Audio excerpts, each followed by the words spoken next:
Chapter 6, The Venice Menace. Not bad, chuckled Mr. Whitehead as the rubber bone winner left the store with a Dalmatian puppy in his arms. Whichever one of you kids came up with the quiz, it was a stroke of genius. Ellen Louise cleared her throat carefully. Benji and Mark had elected her to suggest to their sponsor that his prizes might have been a little better. Well, we were kind of thinking that it would have been nicer if the prizes didn't seem like tricks to get people to buy pets. Mr. Whitehead shrugged. What tricks? That guy didn't have to buy a dog. He could have chewed on that bone himself. Oh, Zach, his wife chided. You're such a money grubber. That's the whole point of having a store, to grub money. It's because we make money that we can afford to do things like sponsoring radio shows. Oh, yes, Benji agreed instantly. And here it is, just a few hours after the show, and you've already sold a puppy. And 2 turtles, said the shopkeeper, rubbing his hands together with glee. I can hardly wait till next week's quiz. Next week, repeated Ellen Louise.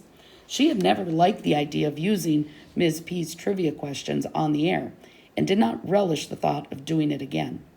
Of course, exclaimed Mr. Whitehead. We've got a real winner here. I want you to make it a weekly feature. Good idea, agreed Mark happily. If all went well, he might never have to worry about the independent research assignment. At that moment, the front door opened, and a young woman with long hair entered the store. She caught sight of Winston Churchill, perched unsold in his cage in the window. Gosh, you're beautiful, she exclaimed. This parrot is a ripoff, Winston Churchill told her. The rare smile on Mr. Whitehead's face vanished as quickly as it had appeared. He bounded over to the shocked customer. Yes, ma'am. May I help you? Dazed, she pointed to the cage. That parrot just called himself a ripoff. The storekeeper laughed painfully. Ah, yes, this particular parrot not only talks, but it has a sense of humor too. Wonderful bird. A real bargain. This parrot is a ripoff, Winston Churchill corrected. The customer looked at the price tag and back at Mr. Whitehead. Your parrot is more honest than you are. She hurried out of the store. When Mr. Whitehead turned back to the 3 co-producers, his face was a thundercloud. Now, Zach, Mrs. Whitehead began. He ignored her. All right, which one of you is responsible for teaching the bird his new line? He leaned over, stopping his face about 3 inches from Mark's, as if I had to ask. It was a misunderstanding, Mark offered weakly. Well, you've got 7 days to unmisunderstand it, the storekeeper stormed. Teach it something decent for next week's show. Benji was horrified. We can't use Winston Churchill again, he exclaimed. It's already been 2 weeks in a row. Mr. Whitehead quelled his protest with one look. If there's going to be a kid's view next week, there's going to be a talking parrot on it, as the mascot of the week. Understand? As the 3 left the store, Benji couldn't resist firing a dirty look at the orange and green bundle of feathers in the cage. If I had $195, I'd buy that parrot just for the pleasure of plucking it naked. Hey, scaredy cats, came a voice from the pit, as the students of 5th grade seminar were settling into their seats after Monday morning recess. Didn't the sun look kind of different out there today? Maybe it's getting ready to go supernova. Big joke, snapped Arthur, tight-lipped. Don't pay any attention to them, Benji advised him. I know that voice, cried another pit person. It's Quizmaster Benjamin Driver, the man with the power to turn ordinary citizens into poop scoop owners. Say, didn't that trivia quiz remind you of something familiar? Came a third voice. Ellen Louise squirmed uncomfortably in her chair. Mark leaped to his feet to face the pit. If you tell on us, you're cheating yourself out of free homework. Naturally, there was no response as the pit people sat, eyes front, faces innocent. But when Mark took his seat again, all 5 voices chorused, Good point. Ms. P breezed in, her long brown hair bouncing energetically on her shoulders. She beamed at them. I've examined your independent research assignments, and I must say I'm very impressed. A good many of you got 100%. Benji couldn't help smiling. He hadn't realized that so many of his classmates tuned in to Kids View. This supports my whole idea of the seminar, the teacher continued. Give a 5th grader challenging work, and he or she rises to the challenge. Mark looked pleased. Hey, wow, I rose to a challenge, he whispered. I thought I was goofing off. Benji tried to control his laughter, but a loud snort escaped. Surprisingly, Ms. P smiled at him. Good work, Benji. 10 out of 10. She placed the corrected paper on his desk. I'm so pleased, she raved. Next time I can make the assignment even more challenging. Benji looked thoughtful. Were the Kids View listeners ready for a more challenging quiz? I don't see how you can unteach a parrot his only sentence, said Mark with great conviction. It was morning recess on Wednesday, and the 3 Kids View co-producers were on their way to the office to check the sign-up sheet for Saturday's show. Look, it's simple, said Benji. Friday after school, you go to our annual Friends and pick up Winston Churchill for the show. You put him in a room with your stereo, and you play the same thing over and over again. You mean like my new electric catfish album? Mark asked. No, Benji exploded. It has to be talking. The idea is that the bird should forget what he says now and start saying whatever's on the stereo. And don't play it too loud, warned Ellen Louise. You mustn't risk scaring Winston. Benji groaned. If I thought scaring him would help, I'd be hiring Dracula right now. The 3 turned the corner into the office, and Benji ran up to pull the list from the wall. Not bad, he grinned, passing it over to Ellen Louise. The paper's almost full. Ellen Louise smiled too. Great, the best sign-up yet. She handed the sheet over to Mark, who took one look at it and went white to the ears. Oh, no. Benji was mystified. What's the matter? Horrified, Mark pointed to the first name on the paper.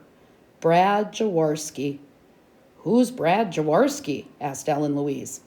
Mark stared at her. Who is he? Brad Jaworski? The biggest, toughest, strongest guy in school? The Venice Menace? Even the kids from the junior high won't mess with Brad Jaworski. Benji looked terrified. You mean that monster from the 6th grade who always wears that leather jacket with the skull and crossbones on the back? Yeah, him, said Mark. He's an animal. No, a dinosaur. Like a Tyrannosaurus Rex or an Allosaurus at least. They say he once punched a kid just to watch him bruise. Ellen Louise snorted in disgust. You guys are crazy. You're talking as if this Brad signed up for Kids View just so he could beat you up.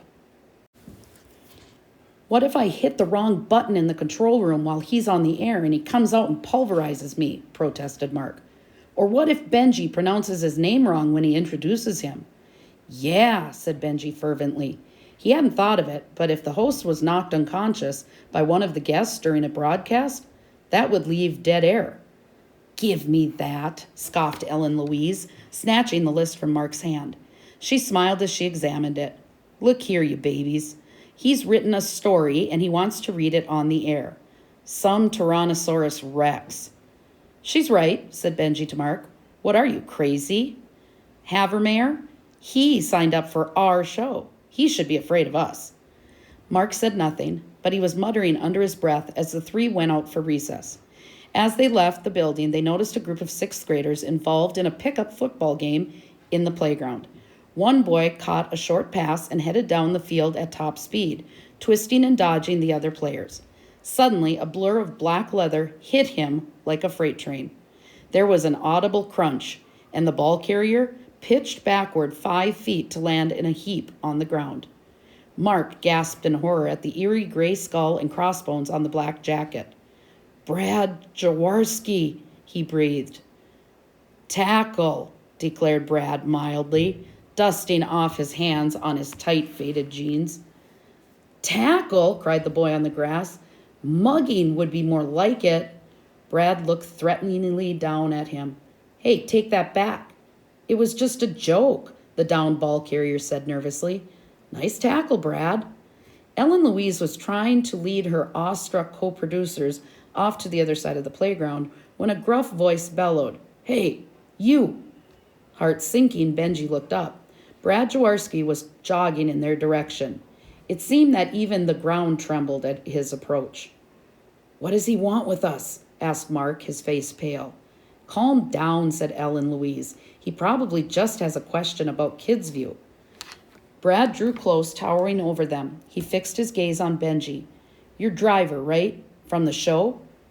Right, Benji squeaked. And this is Ellen. I just want to set the record straight, Brad interrupted. I think your show is stupid, and the only reason I signed up to be on it was because my teacher made me. Got it? Benji, who believed that airtime was precious, flushed red with anger. But before he could respond, Mark stammered, Great, glad to know it. Thanks. Brad's eyes narrowed as he glazed at Mark. Hey, are you trying to be funny or something? No, cried Mark, shaking his head. No, he added. No. Wait a minute, interjected Ellen Louise. You're showing a real negative attitude here. If Kids View is so stupid, why don't you take your name off the sign-up sheet? She looked up at Brad defiantly. Benji and Mark both closed their eyes and waited for the massacre. But unbelievably, Brad backed down a little. Look, he said, Mrs. Harris was bugging me to write a stupid story, so I wrote down any old thing just to get her off my case. Turns out she's so thrilled, she wants me to put it on the radio. So don't go running around telling people I'm doing this because I want to. I've got no choice. Got it? He wheeled and headed back to the football game, which had stopped to wait for him. Ellen, are you nuts? Rasped Mark as soon as Brad was out of earshot. You don't argue with the Venice Menace. You just nod your head and hope he goes away. She ignored him. The nerve of that guy, putting down our show. Who does he think he is? King Kong, said Mark fervently. And he's right. Didn't you see that little tackle a few minutes ago? Well, he could have done the same thing to all three of us at once and still have had enough energy left to bash our heads in. When we do the Kids View interview this afternoon, let's count it that we've already met with Jaworski. Good idea, agreed Benji faintly. But we have to know what his story is going to be about, Ellen Louise protested, so we can schedule it into the best spot for the overall tone of the show. Benji shrugged, even though he was very keen on tone. What kind of stuff would a guy like that write? War stories? Horror stories? Maybe he writes from his own experience, suggested Ellen Louise. Horror stories, Mark confirmed. Benji, Mark, and Ellen Louise were in Mr. Morenz's office conducting their weekly Kids View interviews. The teacher himself had to leave early to rush over to the bookstore because the Glass Caves of Nadrad had finally arrived from the publisher. No, you've got it all wrong, said Benji to a fourth grader in a black cape and high silk hat. You see, you can't do magic tricks on the radio because no one can see what you're doing. They just listen. But I can rip a dollar bill into 64 pieces and pull it whole out of your nose, the boy protested. That's great, said Benji. If we ever get a TV show, you'll be the first guy on it. What if I pull a rabbit out of my hat and I've got some card tricks that'll knock your socks off?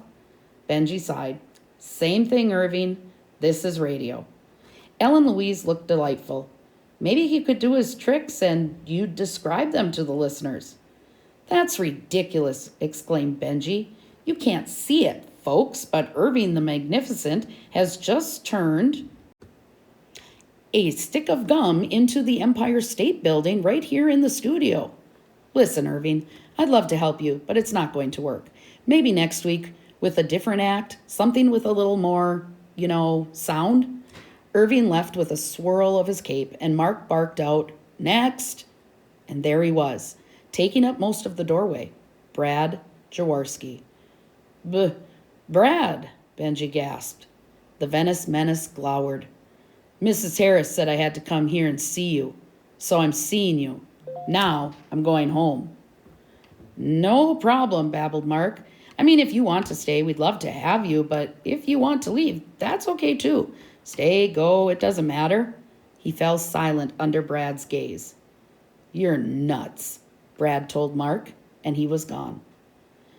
Jaworski. Aaron Driver looked up at her brother questioningly. Benji sighed. Sorry to bore you, kid, but I've got to get this introduction down perfect. I don't want to have Brad Jaworski mad at me. He settled himself at the practice broadcast desk and paused. I shouldn't have to worry like this. What can he do to me? I'm the host of the show. His face fell. And he's the Venice Menace. No, that is, his baby sister inquired. Benji looked up at the wall-sized poster of Eldridge Kestenbaum. What would you do? He asked the face of his radio idol. The poster stared down at him sternly. Mark always said that Eldridge Kestenbaum looked like he had just come from having 2 straight weeks of bad stomach cramps. Jaworski. Jaworski. Okay, here we go. Good morning, babies and gentlemen. He smiled and winked at his sister. Welcome back to Kids View. Next will be a reading by Senior Brad Jakovsky. He stopped short. That was just the kind of mistake he didn't dare make if he wanted to live to see 12. He looked in horror at his sister. You're going to be an only child.